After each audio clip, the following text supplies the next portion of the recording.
Biar tidak dicurigai, Jokowi pecat saja menteri usulkan kudeta konstitusi. Ya, saya kira kalau memang tidak baik, ya saya akan bilang saya ganti. Saya biasa bicara seperti itu. Dan beliau-beliau sudah tahu semuanya. Untuk kebaikan negara ini saya kira semua akan saya lakukan. Kepiawaan Jokowi memainkan bidak-bidak caturnya inilah yang membuat banyak orang menjadi kagum padanya. Dan ini tidak terbantahkan. Jokowi adalah kompas paling seksi dalam percaturan Pilpres di 2024 nanti. Tetapi kekuatan pengaruh Jokowi ini juga menimbulkan ketakutan dari pihak lawan politiknya. Mereka nggak mau Jokowi punya pengaruh besar dalam percaturan politik di tahun 2024 nanti. Karena itu, nama Jokowi harus dihancurkan. Jokowi digambarkan oleh pihak lawan sebagai sosok yang haus jabatan, serakah, otoriter, dan ingin menjadikan negara ini sebagai negara dinasti. Kita juga terjebak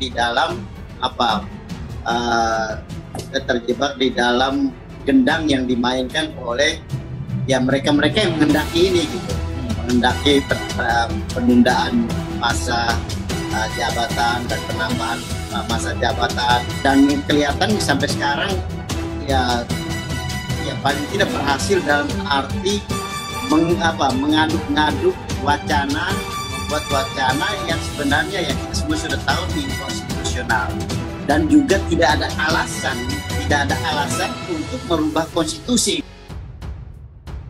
Biar tidak dicurigai, Jokowi pecat saja menteri usulkan kudeta konstitusi. Presiden Joko Widodo harus bisa membuktikan bahwa istana tidak terlibat dengan santernya isu kudeta konstitusi seiring hangatnya wacana penundaan pemilu serentak 2024 dan perpanjangan masa jabatan presiden. Managing Direktur Political Economy and Policy Studies, Antony Budiawan mengatakan Jokowi harus tegas memecat anggota kabinetnya yang diduga bermanuver di balik wacana itu.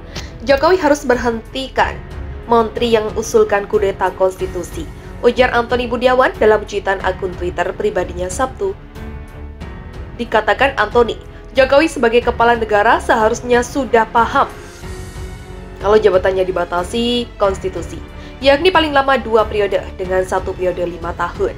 Sehingga kata dia penting bagi Jokowi memecat orang yang mengusulkan penundaan pemilu atau perpanjangan masa jabatan presiden. Setidaknya nama Jokowi akan bersih dari tuduhan bahwa wacana itu dimotori orang-orang istana. Bersihkan nama presiden dari makar kedaulatan rakyat. Kalau tidak, publik curiga. Terus istana terlibat dan dalang dari semua ini, tandasnya.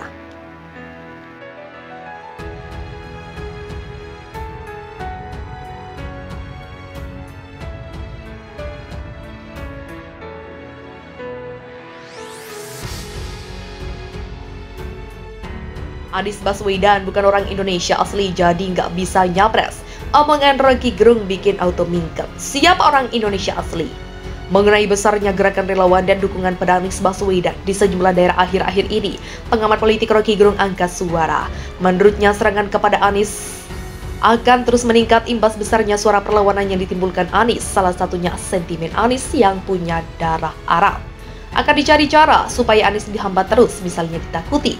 Anies itu kalau ikut perintah Undang-Undang Dasar asli, dia bukan orang Indonesia asli. Lalu kita bertanya siapa orang Indonesia asli? Dari 10.000 tahun lalu kita sudah bercampur di seluruh dunia, ujar Rocky melalui kanal YouTube Rocky Gerung Official yang juga bersama Hersubino Arif dari Forum News New York, dikutip Minggu 26 November.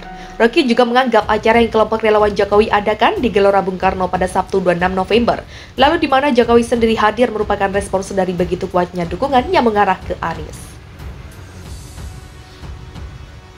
Menurut Rocky, istana mulai sadar betapa berbahayanya Anies bagi kelangsungan kekuasaan mereka. Panutan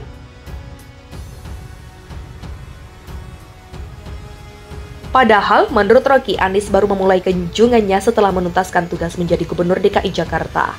Faktor relawan Anies yang bahkan datang dari kader-kader partai penguasa juga dinilai Rocky sebagai modal berharga Anies dalam kontestasi Pilpres 2024. Bagi istana dia bisa hitung yang disebut efek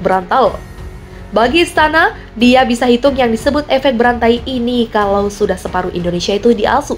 Relawan Anies ya sudah pemilu selesai sebetulnya.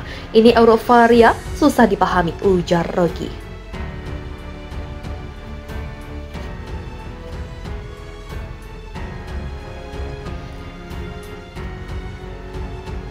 Orang menganggap ya mau siapa kek calon Jokowi, ya pokoknya Anies tak ada lawannya, dan itu yang akan ditularkan oleh yang disebut voluntarisme atau kesukarelaan politik ini. Sementara di sisi Jokowi, kesukarelaan itu membutuhkan dana, uang, panitia, dan poster, kan itu tertinggal. Anies tanpa poster kemana-mana, orang sudah ikut jelasnya.